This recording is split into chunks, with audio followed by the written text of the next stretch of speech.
할렐루야. 오늘 예배에 오신 여러분들을 환영합니다. 우리 오늘 말씀 제목 같이 읽습니다. 시작. 아덴에서 전도하는 바울. 말씀 사도행전 17장 22절에서 34절 여러분들과 교도하고 있습니다. 사도행전 17장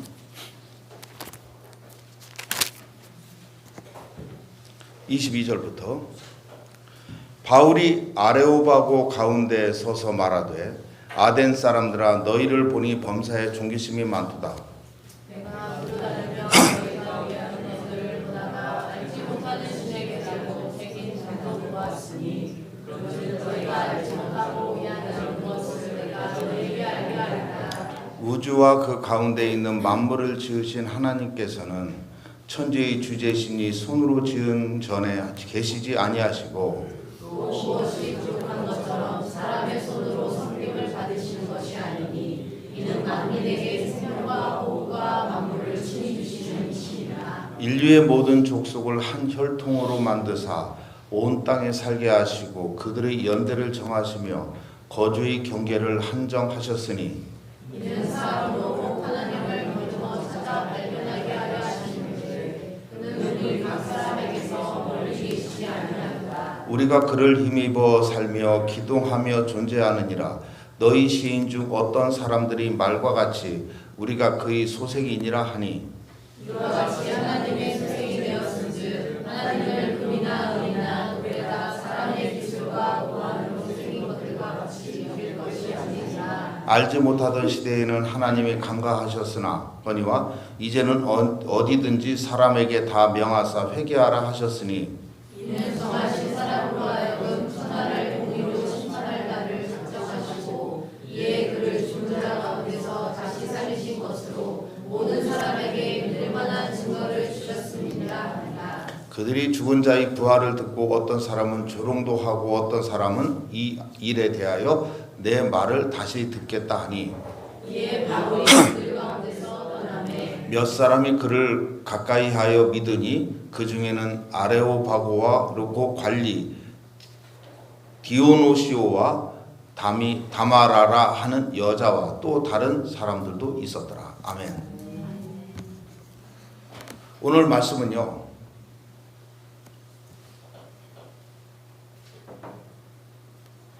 히브리 쪽에 그 히브리 문화가 유럽에는 그 양대 주류의 문화가 있어요. 히브리 문화가 있고 헬라 문화가 있어요. 두 개가 양기둥이에요. 헬라 문화는 철학적이죠. 질문이 많아요. 우리 인생은 어디서 와서 어디로 가는가 이런 질문을 계속해요. 그리고 궤변이고. 그런데 히브리 문명은요 종교적이에요. 질문하는 게 아니라 믿음의 문제예요. 그냥 믿는 거예요. 그리스 문명은요, 히람 문명은 나중에 건물이 남아 있어요. 철학자와 건물이 남아. 히브리 문명은 하나님의 말씀이 딱 남아 있어요. 자, 그래서 그리스 히람 문화와 히브리 문화가 충돌하는 과정이에요. 여기가 그리스 문화가 전 세계를 제패했죠. 그리스 문화에 히브리 문화가 유대 문화가 사도 바울이 거기를 착 와서 복음을 딱 전하는 장면이에요. 두 세력 간의 큰 대회전을 이루는 거예요. 우리가 전쟁하면은 총칼과만 듣고 전쟁하는 것 같지만 여기서는요 문화와 문화의 큰 충돌, 기독교가 싹 들어가서 거기 쳐 들어가는 장면이에요. 사도 바울이 사도행전에서 9편의 설교를 해요. 그런데 그 중에서 8편은 회당에서 설교를 하였기 때문에 유대인들을 중심으로 설교를 해요. 그러다 보니까 시편이나 구약의 말씀을 많이 인용을 해가면서 설교를 해요. 구약의 말씀을 인용하면 다 알아들을 수 있으니까. 그런데 오늘 여기에서는요, 아덴에서의 설교는요, 이방인들을 향한 설교 한 편 딱 요거예요.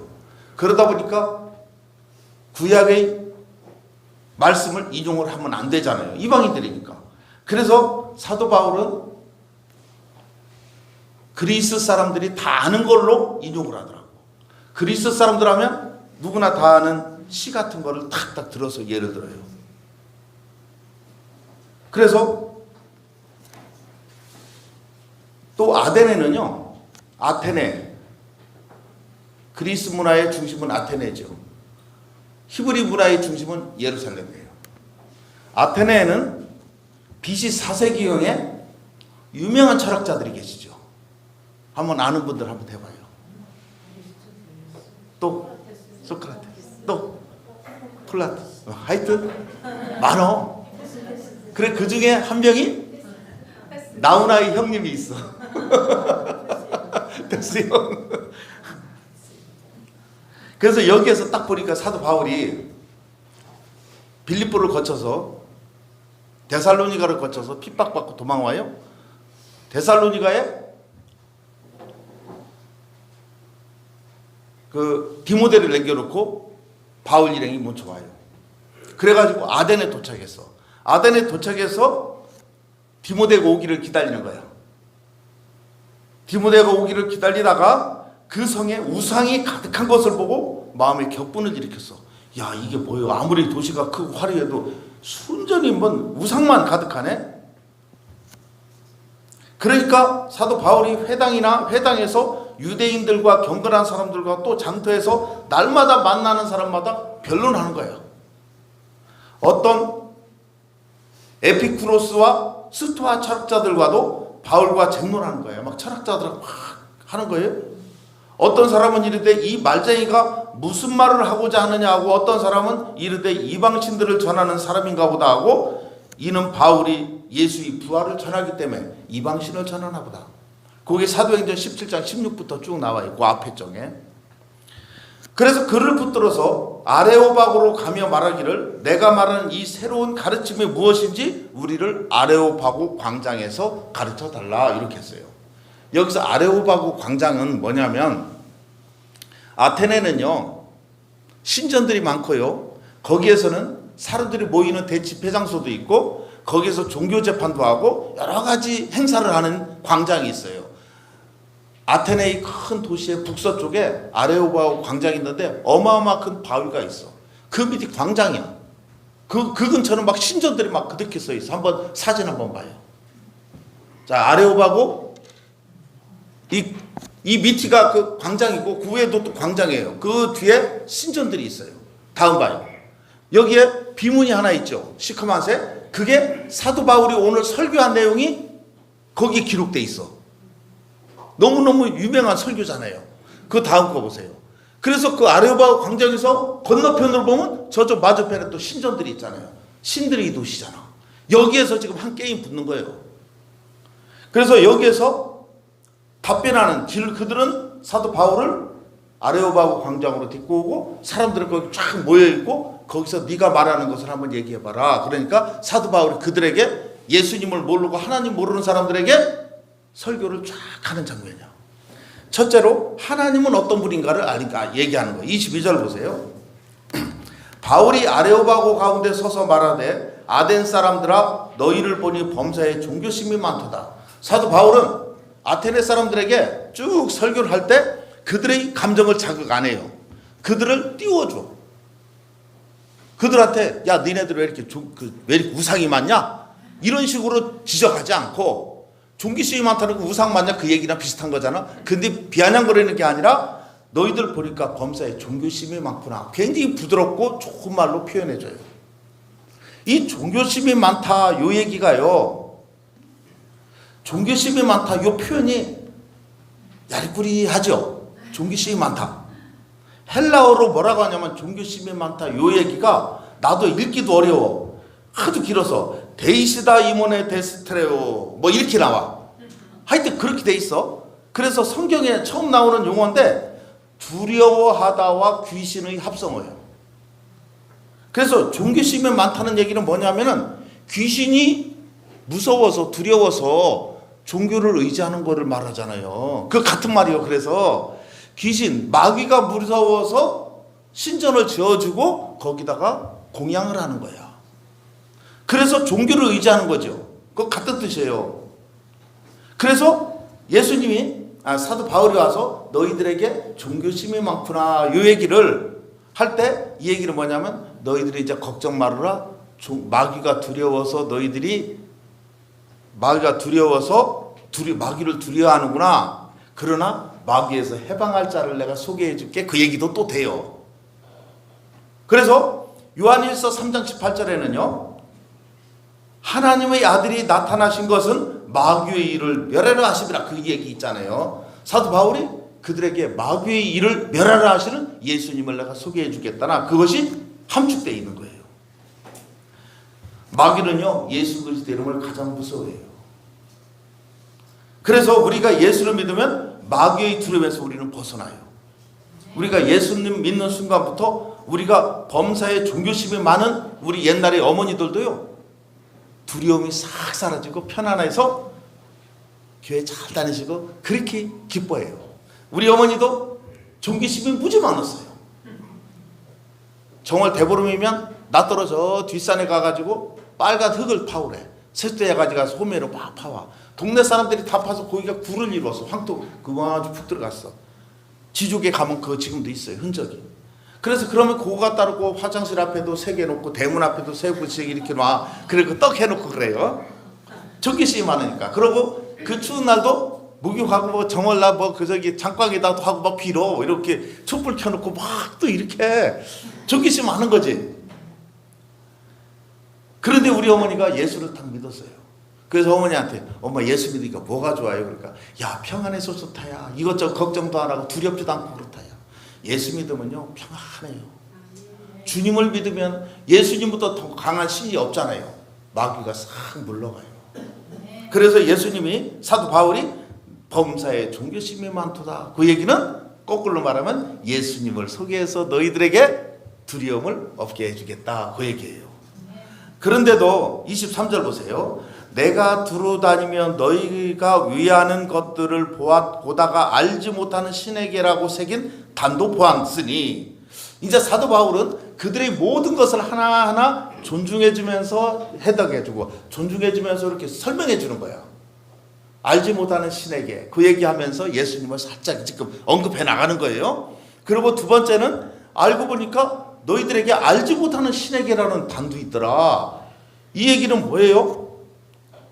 그들은요 신들이 무서워서 신들에게 제사 지내는 신전도 지어드리고 막 거기 제사 지내잖아요. 그러니까 신들에게 제사를 안 지나면 해코지를 하잖아. 신들이 무섭잖아. 바다에 가서 어부들한테 가면 막 어부의 바다의 신이 노예서 물고기 잡으러 가다 죽으면 어떡하냐고. 그러니까 전부 다 공양하는 거예요. 그런데 하다가 알지 못하는 신, 우리가 섬기지 못한 신을 우리가 놓치면 어떡하냐고. 신자를 모르고. 그러니까 뭉뚱그려서 알지 못하는 신이라고 또 하나 만들어놨어. 그러면 모든 게 다 통용되잖아. 그런데 이게 아테네만 있는 게 아니라 소아시아에서도 발굴하는데 이런 신이 나오는 거야. 우리 인간의 근본 속에는요 두려움이 있어서 알지 못하는 신에 대한 두려움이, 미지의 신에 대한 두려움이 다 있는 거예요. 그래서 사도 바울은 여기에서 딱 그렇게 뭐라 했냐면 내가 너희들을 알지 못하는 신을 봤는데 그 단도 봤는데 알지 못하는 신을 내가 설명해 줄게. 바로 그분이 하나님이셔 하는 얘기예요. 그래서 사도 바울은 이 화법을 접촉점 찾기요. 우리가 전도할 때 접촉점이라는 거 있잖아요. 그들과 연결고리를 맺어하는데 그 아레오바고 위에서 그 야덴 사람들하고 이렇게 쭉 설교를 할 때 그들하고 공감이 되는 걸로 얘기해야지. 공감이 되지 않는 순전히 유대 얘기를 해봐야 율법 얘기를 해야 씨가 안 먹히잖아요. 그러니까 범사에 종교심이 많다. 그들하고 딱 맞잖아요. 범사에 이전 알고 보니까 알지 못하는 신도 있더라. 그러면서 하나님을 설명을 딱딱 던지는 거예요. 그러면 그래 알지 못하는 신 우리가 있지. 다 끄떡끄떡 한단 말이죠. 사도 바울이 그 접촉점 찾기예요. 예수님을 전혀 모르는 이방인에게 예수님을 소개는 하긴 하였건데 알지 못하는 신에게라는 단어를 보고 하나님을 쫙 소개할 때 기가 막힌 말이에요. 이게 예수님도요 사마리 여인에게 딱 때 앞에 타서 딱 거기서 만났어. 그런데 거기에서 야 일로 와보세요. 내가 예수님을 메시아로 소개해드릴게 하면서 얘기해봐요. 씨가 안 먹혀. 미친 사람 아니야? 뻘건 대낮에 아무도 없다고 나 뭐 하려고 그러는 거 아니야? 요런단 말이죠. 그런데 예수님은 거기에서 딱 뭐라고 하느냐면 나에게 물 좀 다오. 그 여자가 물떠러 왔고 타락이 있으니까 예수님 없으니까 물 좀 달라고 딱 하는데 당신은 유대인으로서 어떻게 우리를 천하게 여기는 사마리아 여자에게 물 좀 달라고 부탁합니까? 유대인이라면 자존심이 세서 그냥 굶고 말지. 사마리아 여자가 물 떠주는 거 줘도 안 먹어. 그런데 어떻게 해서 당신은 나한테 도움을 요청하냐. 이 여자는 감복 먹은 거예요. 그러면서 네가 내가 누구인지 알았더라면 너에게 계속해서 물 길어 오지 않아도 된다. 야, 이게 무슨 얘기요? 그러면서 내게 남편이 5이 있었다. 그러니까 이거 선지자이시네요 하면서 예수 그리스도가 메시아를 설명을 쭉 해요. 그러니까 그 여자가 예수님을 만나고 기뻐서 동네에 가서 복음을 전하잖아요.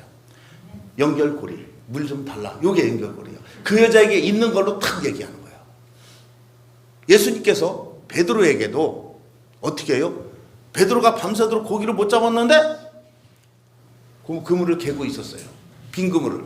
그러니까 그때 만일에 예수님에게 당신 하나님 나라에 대해서 설명해 줄게요 하면은 짜증나. 나 한 마리도 못 잡았는데 귀찮아 절로 가요. 이렇게 할 거 아니에요. 그런데 예수님은 그에게 있어서 가장 실패했던 거잖아요. 그날 밤 못 잡았으니까 처자식을 어떻게 먹일까 걱정할 거 아니야. 그 걱정 근심을 해결해 주는 거야. 그래가지고 깊은 데를 가서 그물 한번 더 내려봐. 그러니까 내가 한 마리도 못 잡았지만 선생님 말에 의지해서 한번 가보겠습니다 하더니 그물이 찢어질 정도로 잡힌 거예요. 그러면서 예수님을 만나는 거야. 접촉점이잖아요. 그가 실패했던 그것이 바로 접촉점이야. 야, 그거를 해결해 주네. 혈루증 영이도 뭐예요? 자기의 혈루증이 접촉점이 되는 거야. 문둥이가 접촉점이야. 그리고 한 손 팔 없는 사람은 팔 없는 것이 접촉점이고 이렇게 되는 거네. 여러분들에게도요. 우리가 예수님을 알 수 있는 그 접촉점은요. 나에게 있어서 가장 취약점 있죠. 최고 부끄러운 거. 요게 접촉점이 되는 거야.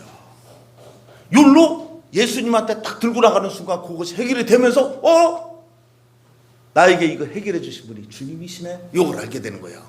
그래서 사도 바울은요. 토론을 하지 않고 그거를 알지 못하는 신에게를 쫙 설명해 주는 거예요. 그러면서 우리가 이처럼 접촉점이 얼마나 중요한 건가. 전도를 할 때에도 우리가 사람들의 얘기를 쭉 하다 보면 그 입에서 나오는 약점들이 있잖아요.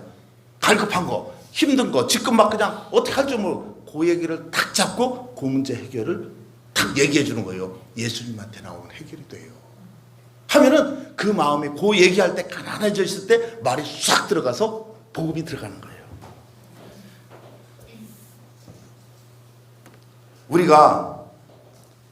제가 대학원 다닐 때 조교했어요. 학생이 있었어. 실험실 청소해주고 근로장학금 주잖아요. 가난한 학생들한테. 그 학생이 봄에 충대 공대 2층 전기과에서 이렇게 문과대 보면은 막 꽃들이 많이 펴 있어. 또 살아있는 꽃들이 막 움직이잖아, 봄에 여자들. 그러니까 이 학생이 거기를 이렇게 쳐다보다가 내가 옆에 있으니까 선생님 저 좀 이렇게 저 여자 좀 소개시켜줘요. 또 그래? 응, 알았다. 그럼 오늘 저녁에 내가 너 여자 시켜줄게 하면서 전화를 막 해서 센터로 이제 UBF 선교센터로 해서 사모님하고 막 전화해서 오늘 갈게요. 그러니까 얘는 회관이라는 거 들었어. 그러니까 나중에 소감 들어보니까 회관이라고 해서 근사한 식당인 줄 알았대. 그래서 버스 타고 가서 사모님 1:1 성경 선생을 딱 붙여줬어. 그래서 성경 공부를 한 거예요. 그래서 걔도 느닷없이 이제 성경 공부한 거예요. 한 달쯤 지나서 선생님 저 그 여자 말고요. 딴 여자야. 어쨌든지 여자를 소개시켜달라서 해줬지. 그래서 그 사람이 지금 목사가 돼 있는겨. 목사가 돼가지고 큰딸을 낳았어. 큰딸이 커서 시집을 가게 돼서 나한테 주례를 서달라고 그래서 제가 주례를 한 것도 기억이 나요. 이처럼 어쨌든지 우리에게 있어서 모든 과정을 이렇게 보면서 연결고리로 삼으면요 하나님이 기발하게 지혜를 순발력을 주시는 거예요. 그때 나도 모르게 그냥 툭 나오는 거예요. 그게 여러분들도요 항상 기도하면서 이렇게 했을 때 그거는 내가 고의로 생각하지 않고 툭 나갈 때 그게 성령 충만한 사람들. 나 그때 성령 충만했었어요. 그래서 성령 충만했을 때 그게 팍팍 나가요. 그러면 건들기만 해도 막 퍽 쓰러지는 게 그 얘기예요. 예수 믿게 되는 거예요. 복음이 막 들어가는 거예요. 그 사람에게 최고의 관심사를 얘기하는 거야. 그 사람의 최고의 관심사는 그때는 그 사람의 학생에게는 여자, 아픈 사람에게는 그 아픈 질병, 자녀 문제로 고민하는 사람은 자녀 문제가 최고의 관심사, 공부하는 사람에게는 공부 못하는 그 과정, 그것이 최고의 관심사. 그 문제를 탁 터주면 그 사람이 쫙 커요. 그래서 그 문제점이 대나무가 클 때 대나무에 뭘 씌워놓으면 안 커요. 요걸 탁 비켜주면 쫙 커. 우리 외갓집이 전라도 경상도 지리산 밑이요. 대나무가 많아요. 대나무에 사촌 동생이 거기다가 뭐를 퍽퍽 씌워놨어. 왜 씌워놔? 그러니까 이렇게 딱 보니까 마디가 쭉쭉 커서 쭉 크는데 대나무가 죽순 때 딱 덮어놓으니까 안 커. 그래서 마디가 총총총총 베기는 그거 있죠. 그 나무 나중에 잘랐으면 나무가 총총총총 마디가 막 돼 있는 거. 그거 제품 만들려고. 그래서 요거를 딱 비키면 쭉 큰데. 그래서 마귀가 질병과 문제와 돌 문제와 이런 걸로 해서 여러분들을 막아놨어요. 막아놓은 그 관심사를 갖고 요거를 탁 들쳐만 줘. 그러면 쫙 커. 그러면 그 사람이 예수 믿게 되는 거예요. 그래서 이들은 알지 못하는 신에게 눌려 있었어. 아덴 사람들은. 그 사람들에게 예수 그리스도를 소개해 주는 거예요. 그래서 우리가 그들을 기도하다 보면요, 그 사람이 무엇에게 눌려 있는가 알게 돼요. 그러면서 그 사람이 그 얘기를 하게 될 때 그때 얘기하는 거예요. 그리고 또 하나님은 어디에 계시는 분이라고 설명하고 있나요? 24절에 봐요. 23절에 알지 못하는 신에게라고 새긴 단도 보았으니 그런즉 너희가 알지 못하고 위하는 그것을 내가 너희에게 알게 하리라. 내가 그거 알게 해드릴게. 그 얘기를 딱 해주는 거예요. 알지 못하는 신 바로 내가 좀 설명해 줄게 하면서 24절에 우주와 그 가운데 있는 만물을 지으신 하나님께서는 천지의 주제시니 손으로 지은 전에 계시지 아니하시고. 이 얘기를 가만히 들어보면은요, 이 설교를 잘 들어보면 에덴은 뭐가 강해요? 철학이 강하죠. 철학적인 용어예요. 인생에 우리 인간은 누구로 인해서 탄생했으며 우리 인간은 언제 태어났고 어디로 가고 이런 것이 다 인생의 철학 문제잖아요. 여기서 사도 바울이 철학에 대해 철학화법으로 쭉 풀어주는 것 같아. 우주도 철학에서 아주 기본적으로 다루는 거거든요. 우주의 기원은 무엇일까 뭐 이러잖아요. 우주와 그 가운데 있는 만물을 지으신 하나님께서는 천지의 주제시니 손으로 지은 전에 계시지 아니하시고. 아덴 사람들은 신들을 사람이 손으로 지은 신전을 다 만들어놨어. 제우스 신전, 파르테논 신전, 여러 신전을 만들었고 신을 거기다 가둬놔. 근데 하나님께서는 전 우주를 다 만드신 하나님을 어떻게 너희들이 사람의 손으로 만드는데 가둬놓을 것이냐? 온 천지에 하나님이 계시는데 하나님을 왜 거기 좁은 데다 가둬놓냐 이거예요. 가둬놓을 뿐이 아니다. 25절에 그리고 또 무엇이 부족한 것처럼 사람의 손으로 섬김을 받으시는 것이 아니라 뭐가 부족해서 뭐 공약을 할 필요가 없다 이거예요. 하나님의 신전에 뭐 우리가 하나님의 성전에다가 뭐 그냥 고기도 올리고 소 잡아서 그런 게 안 하잖아요. 우리는요 교회나 이런 데 가서 소 잡아가지고 소 고기를 올리는 게 아니죠. 피를 뿌리잖아요. 죄를 용서해 주려고 죄를 뿌리는 거지. 죄에 생명을 뿌리는 거예요. 대신 우리 인간의 생명 대신에 대속물의 생물을 뿌린 거잖아요. 그걸 의미하는 거지 고기를 올리는 거 아니에요. 그 고기는 제사장들 먹여. 그걸로 섬기는 제사장들 식량으로 쓰게 해요. 하나님이 그 고기가 탐나서 그러는 게 아니에요. 그래서 우리가 하나님이 뭔가 부족해서 먹을 거 없어서 소 잡아라, 비둘기 잡아라 이러는 게 아니라 이거죠. 부족한 것처럼 사람의 손으로 섬김 받으시는 거 아니라. 그래서 우리가 헌금을 드리잖아요. 하나님이 돈이 없어서 헌금 내라는 게 아니에요. 이거는 교회 운영하는 데 쓰라는 뜻에서 하라는 얘기예요. 너희들이 이렇게 해서 공동체로 해서 교회 잘 운영하는 데 써라 그 얘기예요. 이는 만민에게 생명과 호흡과 만물을 친히 주시는 이심이라. 하나님은 모든 사람에게 생명과 호흡과 만물을 친히 주시는 이십니다. 하나님은 아무것도 부족한 것이 없고 하나님께서는 친히 너희들에게 생명, 생사화복, 모든 생사화복을 주장하시는 분이고, 호흡, 너희들의 생명을 책임져 주시는 분이고, 만물은 모든 다른 것들이에요. 다른 모든 것들, 인간에 필요한 모든 재물들을 말을 해요. 모든 재물들을 주시는 분이시지 걷어가는 분은 아니시다. 우리의 필요한 모든 것을 공급해 주시는 분이에요. 하나님은 빼앗아가는 분이 아니에요. 하나님은 주시는 분이지. 우리가 신하면 무섭잖아요. 야덴 사람들은 신하면 무서움의 상대예요. 그런데 사도 바울이 하나님을 설명할 때는 하나님은 주시는 우리 친근한 아버지 같은 분이라는 걸 설명하고 있잖아요. 야, 우리 하나님은 나에게 주시는 분이네. 나에게 뭔가 뺏어가는 분이 아니네. 그래서 하나님이 모든 것을 주시기에 우리는 아무 걱정이 없다는 거죠. 그분은 스스로 계신 분이고, 오히려 하나님은 우리에게 복을 주시는 분이죠. 하나님은 우리에게 재물을 바치라고 하지 않으셔요. 이 세상에서도 정상적인 부모라면 자녀에게 하나라도 막 더 주려고 그러죠. 근데 비정상적인 부모는 하나라도 저 자식 거 뺏어가려고 그래. 그건 이상한 부모잖아. 할머니 할아버지 딱 대봐, 할머니 대봐요, 꼬부라져서 돈도 없고 아무것도 없어. 그래도 자녀들한테 주려고 꼬부랑 허리로다가 막 옥수수라도 심어서 손자들 뭐 하나 또 당신은 못 먹으면서 자녀들을, 손자들은 주려고 막 모아놔. 그거를 먹고 싶어도 안 먹어. 손자들 오면 준다고. 주려고 하는 게 어머니의 마음이잖아요. 하나님이 그렇다 이거예요. 이와 마찬가지로 하나님은 하나님의 자녀들에게 풍성히 주기를 원하셔요. 요한복음 10장 10절 보세요. 시작. 도둑이 오는 것은 도둑질하고 죽이고 멸망시키는 것뿐이요 내가 온 것은 양으로 생명을 얻게 하고 더 풍성히 얻게 하는 것이라. 하나님은 더 여러분들에게 풍성하게 삶을 누리라고 이 땅에 오셨습니다. 두려워하지 마시고 걱정하지 마시고 재물 드리는 거 그런 거 하는 그런 분이 아니에요. 걱정하지 마세요. 그런데 다른 신들은 뭐예요? 재산 다 바치기를 원해요. 특히 이단들은요, 집까지 다 바치기를 원해요. 어떤 이상한 종교는 자식도 바치기를 원해요. 그래서 그들은 주는 것은 없고 뜯어먹기만 해. 죽을 때까지. 더 이상 뺏어 먹을 거 없을 때까지 뜯어먹어. 마귀의 특성이에요. 그러나 기독교는요, 하나님의 은혜로 한없이 주는, 복을 주시는 곳이 기독교의 은혜예요. 그 중에서 너무너무 감사해서 10분의 1만 드리라는 얘기예요. 너무너무 감사해서.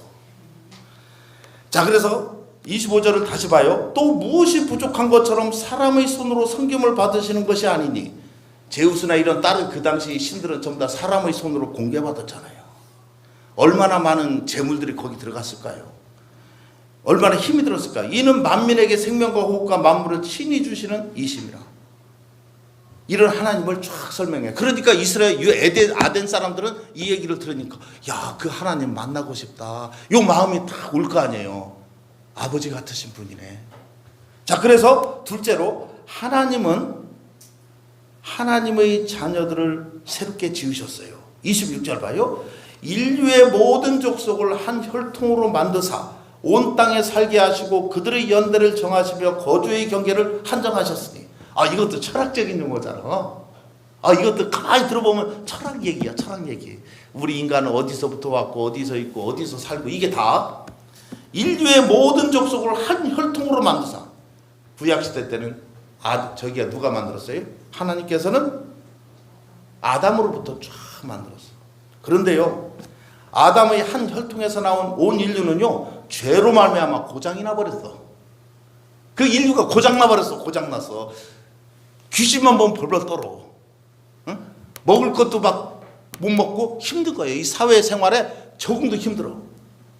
하나님이 지으신 것을 다 다스리도록 했는데 거꾸로 하나님이 지으신 모든 것을 오히려 섬기고 있어. 거기다 절을 하고 있어. 고장이 나버렸으니까. 다스리지를 못하고 고사지내고 막 그러고 있어. 하나님을 믿지 못하니까 세상을 두려워하고 세상을 섬기는 자들이 된 거예요. 하나님을 믿지 못하니까 그래요. 그래서 인간들은 두려움의 대상마다 신으로 만들었고 신전을 세워준 거라는 얘기예요. 그래서 하나님은 요게 그러니까 종교심이 많은 이유가 여기서 나오는 거예요. 그래서 하나님은 새 아담이신 예수를 보내시고 새로운 한 혈통으로 온 땅에 살게 하시는 거예요. 그게 하나님의 계획이죠. 새로운 사람 한 혈통으로. 그래서 26제 인류의 모든 족속을 한 혈통으로 만드사 예수 그리스도의 혈통, 하나님의 혈통으로 새로 만드는 거야. 우리가 새로 종자를 받은 사람들이야.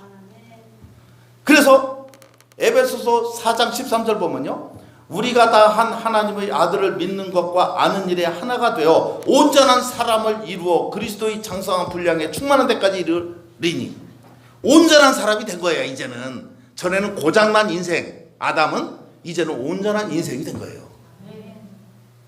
하나님과의 관계가 회복된 자는요, 두려움이 사라져요. 여기에서 아담을 얘기하고 그러면은 안 되잖아요. 이해가 안 되는 거예요. 아담 못 들어봤으니까, 아덴 사람들은. 그래서 이렇게 풀어서 이렇게 풀어주는 거야. 하나님과의 관계가 회복된 자는 두려움이 사라져요. 바로 하나님이 예수님의 십자가에서의 사랑을 받아들인 자들에게 하나님의 자녀로 삼아주셨어요. 고장난 인간이 하나님의 자녀로 다시 태어나게 된 거죠. 하나님이 마지막에 한 혈통으로 온 땅에 살게 하시고, 요게 바로 이러한 우리가 새로운 피조물로 이 세상을 다니는 자들이 된 거예요. 이 세상에 사는 자들이 됐어요. 우리는 이제 새로운 피조물이 된 거예요. 구약의 아담의 족속은 흠놓은 피조물, 우리는 새로운 피조물, 새로운 사람이 된 거야. 그래서 고린도후서 5장 17절 그런즉 누구든지 그리스도 안에 있으면 새로운 피조물이라. 새로운 피조물, 모든 족속을 한 혈통으로 만드사, 이게 새로운 피조물로 만드사. 이전 것은 지나갔으니 보라 새 것이 되었다. 우리는 새 것이 된 거예요. 이것이 하나님의 뜻이에요. 우리에게 이제는 하나님과 화목하게 하는 직분을 주셨어요. 그래서 많은 사람들이 두려워하는 삶에서 새로운 한 혈통인 예수님을 믿음으로 하나님의 자녀로 다시 태어나게 하는 직분을 우리에게 주셨어요. 그리고 온 땅에 살게 하시고 26절 후반에 그들의 연대를 정하시며 거주의 경계를 한정하셨으니, 온 땅에 살게 하시고, 이제는 우리가 전 세계에 다니면서 복음을 전하며 살게 하시고 연대를 정하시며 거주의 경계를 한정하셨으니, 우리가 다니는 곳마다 복음이 전해지는 거예요. 우리가 다니는 곳마다 연대가 정해졌고, 그래서 가만히 보면요, 자신의 삶을 가만히 보세요. 내가 이 시대에 내가 태어난 것, 그리고 내가 그 해필이면 거주하는데도 그 지역의 그 리에서 거기서 우리 부모 밑에서 태어난 거, 그러기 때문에 구원받은 거예요. 하나라도 다르면 구원받을 수 없는 사람들이 많잖아요. 내가 연대가 조선시대 때 태어났어 봐. 예수 몰라서 구원 못 받았어. 요때 그때 태어나고, 그것도 또 대한민국 그때 태어났어야지 되는 거예요. 다른 나라에서 태어나면 몰라요. 하나님이 우리를 여기까지 이렇게 인도하신 거 보면 기가 막혀. 우리에게 거주지를 딱 정해주시고 골로 복음이 딱 들어오게 해서 우리를 땡겨주셨어. 우리가 있는 거주지. 그러다 보면 이렇게 보면은요, 내가 구원받은 것을 생각하면 나의 삶이 감사가 넘쳐요. 아, 그렇게 기쁘네. 하나님이 내 집에 그렇게 자랑스러웠고, 내가 태어난 연월실이 너무 좋아. 그때 안 태어나고 10년 전에 태어났으면 내가 복음을 믿을 수도 없을 수도 있고, 그 뒤에 태어나도 복음이 비껴갈 수도 있잖아요. 정확하게 한 타임씩 만나가지고 여기서 구원받았어요. 그래서 우리는 있는 곳이 복이에요. 어떤 사람이, 활발한 사람이 있었어요. 여사장님이 우리 교회에 오셨어. 전국을 막 돌아다녀. 너무너무 활발하셔. 그래가지고 야, 재미있으셔. 그래서 내가 우스갯소리로 사장님 출몰지가 어디세요? 그러니까 뚝구뻑구뻑 갔더니 너무 재밌어서 그랬더니 저는요 서식지는 둔산이고요 출몰지는 전국입니다. 그래. 멋있는 거야. 서식지가 둔산, 한 수 더 떠가지고 출몰지가 전국이래. 우리가 다니는 출몰지 있잖아요. 복음 전하는 곳이요. 우리가 있는 서식지 있죠. 거기에서 관계전도 맺는 곳이에요. 그래서 우리가 거기에서 사람들 만나고 함으로써 사람들이 구원을 받고 복음을 받으면 그 사람도 자기가 그 자리가 너무너무 귀한 거예요. 자기가 구원받은 것이 너무 자랑스러운 거예요. 그래서 우리에게 있어서 하나님을 만나면 내가 왜 우리 집에서 태어나고 지금 이 시대에 태어났는지, 우리나라에 태어났는지 모든 게 이해가 되고 감사가 넘쳐요. 하나님을 만나지 못하면 이런 하나님의 깊은 뜻을 알지도 못하고 한 세상 그냥 지나가요. 수많은 사람들이 거듭나보지도 못하고 눈이 멀은 채로 무수정란으로 어두운 지옥으로 달려가고 있는 거 아시죠? 수정이 안 됐어. 깨지도 못하고 그냥 가는 거예요. 그러나 우리는 그런 중에 하나님 말씀으로 수정이 되었어요. 말씀으로 수정이 됐는데 지구상의 첫 번째 수정이 된 사람이 성모 마리아에게 말씀으로 수정됐잖아요. 그러니까 마리아가 거기서 아기 예수를 탄생한 거예요. 그 예수님께서 십자가에서 죽으시고 부활하신 후에 그 다음부터 이제 막 수정체가 말씀이 강력히 성령으로 들어와 가지고 모든 사람을 죽은 자를 막 살리는 거예요. 그 말씀이 들어오면 모든 사람이 거듭나요. 하나님의 자녀가 되네. 우리도 모든 사람들이 한꺼번에 깨어나보지도 못하고 한 번도 깨어나보지도 못하고 평생을 마귀를 두려워하는 인생으로, 종교심이 많은 자 인생으로 살다가 인간답게 살지도 못하고 결국 죽음으로 가는 인생들에게 하나님의 말씀으로 이끌어내는 자들이 되는 거예요. 그래서 우리가 있는 출몰지와 서식지에서 열심히 복음전도 잘 하시기를 기도해요. 거기에 맞는 그런 말로, 그 사람에게 필요한 말로 복음이 싹싹 전할 때, 우리가 그 사람에게 필요한 말을 딱 던진다는 거는 그 사람과 대화할 때 필요한 말, 그 관심 있는 거 할 때는 마음이 거기에 열려 있는 거예요. 그때 말씀이 쏙 들어가요. 근데 필요 없는 말을 딱 하면 마음이 다치 속에서 하면 길가에 뿌려진 씨가 돼요. 그런데 그가 사마리아 여인에게 마음을 열게 했잖아요. 물 좀 달라 하면서 마음 열었죠? 딱 떨어졌어. 옥토에 뿌려진 씨가 된 거예요. 그래서 우리가 먼저 전초 작업하는 거예요.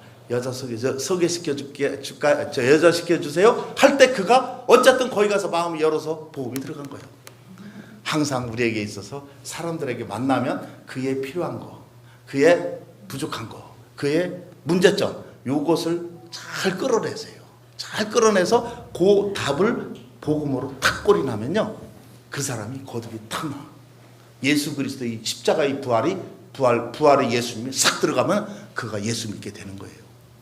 그러면 그 인생에서 그 말씀을 전한 사람은 평생 잊지 못하는 거예요. 우리 인생에 있어서 우리 엄마 아버지 평생 못 잊듯이 우리에게 복음 전해준 사람 평생 못 잊어요. 27절 보세요. 이는 사람으로 혹 하나님을 더듬어 찾아 발견하게 하려 하심이로되 그는 우리 각 사람에게서 멀리 계시지 아니하도다. 야덴의 신전에 있는 거는 신들이 멀리 있어, 하늘나라에 있는 걸로 알아. 그런데 하나님은 더듬어 찾아 발견하려 함인데 하나님은 가까이 있다, 멀리 안 있다, 그 얘기예요.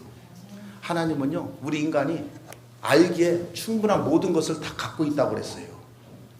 로마서 1장 19절에 보면 이는 하나님을 알만한 것이 그들 속에 보임이라 하나님께서는 이를 그들에게 보이셨느니라. 창세로부터 그의 보이지 아니하는 것들 곧 그의 영원하신 능력과 신성이 그가 만드신 만물에 분명히 보여 알려졌나니 그러므로 그들이 핑계하지 못할지니라. 우리 인생살이에 있어서 하나님의 존재라는 걸 알게 돼요. 어려움풋이 알아요. 그런데 사도 바울이 가면서 하나님을 설명해 주면서 확실하게 알게 되는 거죠. 우리가 이 세상을 살면서 신기하다. 아니 바다에는 왜 이렇게 짠물이 되어 있지? 3%가 딱 소금이 딱 농도가 그렇게 돼서 썩은 것이 들어가도 거기에서는 안 썩어. 그리고 민물과 썰물이 있어. 썩기네. 지구가 23.5도가 다 기울어져 있어서 봄, 여름, 가을, 겨울이 있네. 기가 막힌 구도잖아요.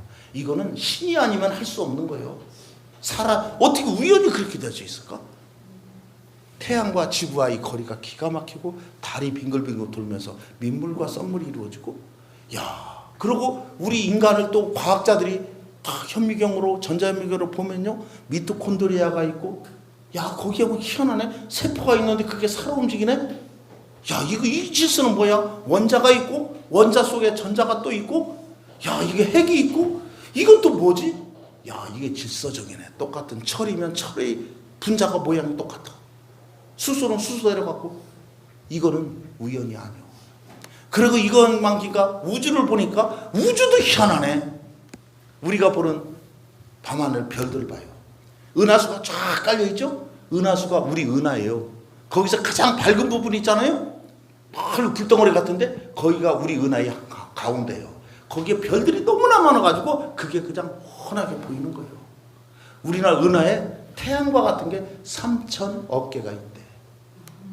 말이 막 걸려. 3,000억 개가 쫙 있어. 그리고 이 은하 옆에 또 하나의 큰 은하가 있는데 안드로메다가 은하가 있어. 야, 그건 별이 아니라 뿌연 안개인 줄 알았더니 은하래. 근데 우리 은하보다 3배는 더 커. 별이 1조 개가 돼. 내가 맨눈으로도 그거 봤어요. 만원경으로 자꾸 찾아서 한번 딱 보니까 보이더라고. 그리고 이런 안드로메다 우리 은하 같은 게 또 3,000억 개나 전 우주에 널려 있어. 그 만원경으로 딱 보잖아요. 요즘에 유명한 만원경, 제임스 웹의 만원경, 허블 만원경. 허블 만원경에서 새카만데 아무것도 별 없는 데다가 노출시켜놓고 계속 거기서 한 며칠 동안 빛을 비춰봤어. 새카만 데인데 거기에 은하들이 쫙 나타나는 거야. 은하가 수천 개가 또 있어. 그렇게 3,000억 개가 일하는 게 말이 되잖아요. 제임스 웹으로는 더 많이 발견돼. 이거는요, 하나님을 알 수밖에 없는 거예요. 모든 사람들이요, 이렇게 해서 이런 걸 보면은 우연이 될 수도 있는 게 아니고 하나님의 손길이 있는 걸 알 수 있어요. 그래서 하나님은 멀리 계시지 않고 우리의 삶 속에 계시는 분이에요. 이 세상의 모든 인간들에게 하나님을 더더머 찾아 알 수 있도록 하셨어요. 바로 아데오바고 광장에 모여있는 사람들에게는요, 바울이 그래서 온 거예요. 하나님이 바울을 통해서 가까이 와서 설명해 주고 있어. 성령으로 사도 바울을 거기다 앞에 놓고 그걸 설명해 주고 있는 게 하나님이 찾아온 거나 마찬가지예요. 철학적인 아덴 사람들에게 하나님이 찾아와서 철학적으로 풀어주고 있는 거예요. 지금 그들에게 멀리 있지 않으시고 바로 앞에서 설교하는 바울 안에 있는 분이 하나님이셔. 바로 여러분이 하나님을 가지고 사람들에게 가까이 가서 알려주는 자들이 되는 거예요. 복음 전한다는 건 여러분들도 바울처럼 그들의 삶에 들어가가지고 하나님을 설명해 주는 게 가까이에 있느니라. 여러분들이 가까이 가시기를 기도해요. 믿지 못하는 사람들에게 가까이 가서. 그리고 오늘 말씀에 그는 우리 각 사람에게서 멀리 계시지 아니하도다. 이 말씀을 그대로 이루어 보세요. 가까이 믿지 않는 사람에게 가까이 가서 복음을 증거하시는 분들을 말해요. 지금 이 시대에 우리가 있는 그 장소에서 하나님이 안에 계신 여러분들에게 있어요. 여러분들 안에 있어요. 여러분들의 곁에 계신 대사장들, 복음의 대상자들에게 하나님을 소개하고 하나님의 역사하심을 보여드릴 때 그들은 여러분들에게서 주님을 알게 되죠. 여러분들의 앞에 있는 사람들은 여러분들을 바로 보고 여러분들을 보고 하나님 나라로 들어갈 수 있는 창이 되는 거예요. 하나님 나라를 어떻게 알아요? 아덴 사람들은 바울을 통해서 알게 되는 거예요. 여러분들이 직장인인가 가족이나 믿지 않는 사람들은 여러분들을 통해서 하나님을 보게 되는 거예요. 여러분들은 윈도우예요. 윈도우. 믿지 않는 사람들이 여러분들이 그들에게 딱 클릭하면 그들에게 하나님의 창이 쫙 열리며 하나님의 세계로 들어가는 거예요. 그들의 마음의 문도 함께 쫙 열려요. 그게 아까 말했던 접촉점. 그들의 닫혔던 마음, 그걸로 괴로워하는 그걸 착 열어주면서 복음이 싹 들어가는 거. 마음의 창이 열려요. 모든 사람들은요, 가난과 질병과 죽음이 없는 곳을 찾고 있죠. 영원한 곳을 찾고 있어요. 그래서 우리는 이 세상에서 살면서 최고의 보물을 찾아서 막 움직였잖아요. 그런데 우리는 최고의 하늘나라에서 발행한 최고의 보물을 우리는 발견했어요. 그것이 바로 복음이에요. 예수님을 발견했어요. 이제는 우리가 가는 곳마다 사람들에게 하나님을 알게 할 수 있는 주인공들이에요. 내가 발견한 하나님, 내가 만난 예수님을 그들에게 증거해 주는 거예요. 바울 사도는 가는 곳마다 하나님을 알게 해주시고 전했고 구원하는 역사를 일궈내었죠. 우리도 가는 곳마다 우리의 출몰지마다 생명을 이끌어내는 주인공들이 되기를 기도합니다. 28절 보세요. 우리가 그를 힘입어 기동하며 존재하느니라. 너희 시인 중 어떤 사람들이 말과 같이 우리가 그의 소생이니라. 이 사도 바울이 계속해서 인용하는 것은 그 당시에 아테네의 유명한 식귀절 같은 걸 이용하지 구약 말씀은 인용 안 해요. 그 사람들이 알아들을 만한 걸로 얘기하는 거예요. 우리나라로 말하면 실현한 사람이 있다 그러면 나보기가 역겨워 가실 때는 이런 걸로 다 갈 수 있잖아요. 그런 식으로 하면 사람들이 싹 이해가 된단 말이죠. 사도 바울이가 우리가 그의 소생이라 이건 다 아는 거예요. 아테네 사람들은 요게 무슨 시라는 거 알아. 아라투스가 유명한 문학가인데 그 사람이 페노미나의 척글에서 쓴 시예요 이게. 근데 그건 구체적으로 알지 못해도 사람들은 다 알아. 우리가 그의 소생이라.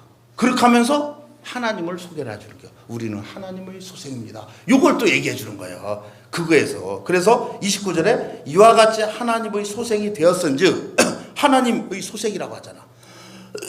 너희들이 모르고 한 거지만 알고 보면 하나님을 얘기하는 거다. 하나님을 금이나 은이나 돌에나 사람의 기술과 고안으로 새긴 것들과 같이 여길 것이 아니니라. 하나님을 어디다 돌에다 새기고 그러는 대상이 아니다. 그러니까 너희들 그런 거 단에다 쓰는 게 그게 아니라 하나님 무수부재하신 분이다. 셋째로 그래서 하나님은 온 우주 만물에 계시고 특히 거듭난 우리 안에 계시는 분이에요. 셋째로 이 사실을 알았으니 회개하라고 해요. 30절 봐요. 알지 못하던 시대에는 하나님이 간과하셨거니와 이제는 어디든지 사람에게서 다 명하사 회개하라 하셨느니라. 알지 못했던 시대 때 믿지 못하고 죽었어. 그리고 복음이 들어왔는데도 안 믿고 죽었어. 나중에 지옥 가서 어떻게 될까? 달라요. 다르다는 얘기야. 복음이 정반대했으니까 어떻게 하겠냐고. 복음이 전했는데 고의로 안 믿었어. 이거는 나도 모르겠어. 책임 못 져요. 그러니까 우리가 그걸 또 책임 같이 져주는 거예요. 해주는 거예요. 31절에 봐요. 이는 정하신 사람으로 하여금 천하를 공의로 심판한다를 작정하시고 예수 그리스도를 설명하는 거예요. 이거는 정하신 사람으로. 그리고 하여금 천하를 공의로 심판할 날을 작정하시고 이에 그를 죽은 자 가운데서 다시 살리신 것으로 예수 그리스도를 십자가에서 죽으시고 부활하게 하심으로써 모든 사람에게 믿을 만한 증거를 주셨습니다. 죽었다가 살리심으로써 믿을 만한 증거를 주셨어요. 부활의 증거를. 이는 정하신 사람으로. 그들에게 정했다고 했을 때 구약 말씀을 쫙 인용할 수도 없잖아요. 여기는 창세기를 할게요, 시편을 할게요, 뭐를 할게요. 그러니까 말 못하는 게 우리끼리니까 하는 얘기예요. 뭐냐면 창세기 3장 15절에 여자의 후손으로 날 것이고 그게 그 얘기예요. 시편 이사에서 이새의 줄기에서 나올 것이고 이게 우리끼리는 얘기되는 거예요. 거기다는 얘기가 안 되는 거예요. 그리고 처녀의 몸에서 나실 거죠. 얘기가 안 통한다니까. 그러니까 여기다가 정하신 사람으로 하여금 구약시대 때 하나님이 정하신 사람으로 하여금 죽었다가 다시 살리실 것이요. 이렇게 표현을 해놓은 거예요. 그렇게 쭉 표현해 놓으니까 어라? 죽었다가 다시 살아나? 사람들이 이제 충격 먹는 거야. 그러니까 32절에요. 그들이 죽은 자의 부활을 듣고 어떤 사람은 조롱도 하고 어떤 사람은 이 일에 대하여 내 말을 다시 듣겠다. 야, 이게 듣는 사람이 있네. 죽은 자가 다시 살아나? 어라? 저게 누구지? 누구지? 관심을 갖는 사람이 있고 조롱하는 사람이 있다는 거야. 탁 나누어져. 그러니까 거기서 사도 바울은 좀 기가 막혀요. 항상 그럴 때는 빠져나가. 거기서 끝까지 안 싸워. 싹 빠져나가고 나중에 예수를 그 부활에 대해서 관심 있는 사람만 따로 추려서 공부시키더라고. 그래서 사도 바울이 에덴에서 두란노 서원에서 따로 12제자를 불러가지고 한 데가 그렇게 하는 거예요. 우리도 전도할 때 어디 직장이나 뭐 할 때 토론이 뭐 예수님 얘기하다가 반대하는 사람은 빼고 관계 있는 사람, 관심 있는 사람은 따로 빼가지고 하는 거랑 마찬가지예요. 그러니까 33절에 이에 바울이 그들 가운데에서 떠나서 어떻게 했냐. 34절에 몇 사람이 그를 가까이하여 믿으니 사도 바울이 거기서 있는 동안 며칠 동안 쭉 있으면서 그 사람들을 집중적으로 공부시킨 거예요. 그 중에 아레오바고 관리, 아레오바고 동산 있잖아요. 그 언덕, 거기 관리인이 있었나 봐. 그 관리인 디오누시스와 다말이라 하는 여자와 또 다른 사람들 서너 명이 예수님을 믿은 거예요. 자, 이렇게 보면 예수님을 전할 때 헬라식으로 전한 거야.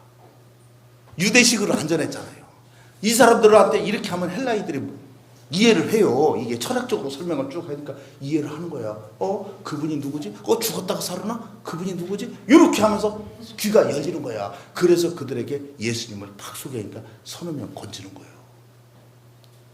부활을 전할 때 우리는 그 사람이 못 들을 것 같지만 들을 사람들은 듣더라니까.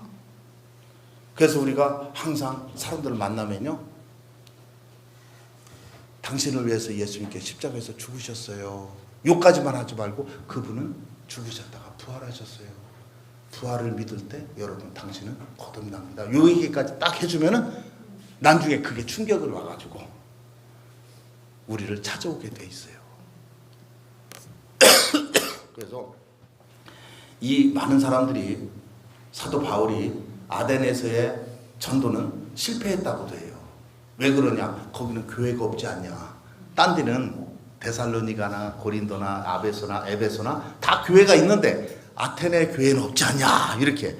그런데 아테네에서 사람이 서너 명이 딱 나온 거예요. 그러고 여기서 있다가 고린도로 가죠. 그래서 어쨌든 이제 우리도 이 사도 바울의 이런 복음 전하는 걸 잘 배우고 그 사람에 맞게끔, 이방인이니까 율법 얘기 안 해. 유대인에게는 율법으로 탁 들어가. 사람마다 그 사람에게 맞게끔 복음 전하는 이런 걸 보게 되잖아요. 우리도 이런 걸 잘 배우고, 먼저 오늘 말씀을 통해서 하느님께서 우리가 다 이해를 하잖아요. 우리는요, 보물찾기에 큰 걸 찾은 사람들이에요. 너무너무 귀한 하나님이 우리 안에 계셔요. 우리가 가는 곳마다요, 사람들에게 하나님 나라가 가까이 가는 거예요. 하나님, 내가 싹 지나가도 누가 믿지 않는 사람이 있으면 쓱 가면 하나님 나라가 가까이 오는 거예요. 딱 마음을 열어주면 쑥 들어가는 거예요. 그 사람이 살아나는 거예요. 여러분들은 그래서 굉장히 귀하신 분들이라는 사실. 사도 바울만 아니라 아테네 복음이 들어가는 이런 전쟁이잖아요.